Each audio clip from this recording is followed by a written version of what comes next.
Here's how to start the engine of the RV-12. Enter the aircraft from the front, then open the canopy.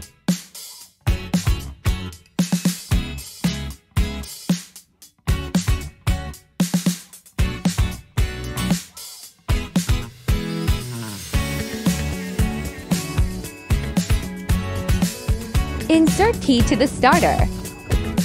Master switch on, then ignition switch is on. Turn on the anti-collision strobe light. Ensure the fuel valve is on. For cold engines, use the choke to assist starting. For warm engine, push and throttle 1/8 of an inch. Make sure the canopy is closed and latched. Engage the starter, then off we go.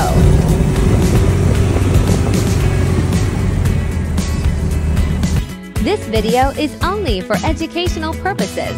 Please follow the procedures as prescribed by the manufacturer at all times. Follow Dynasty Aviation for more aviation knowledge.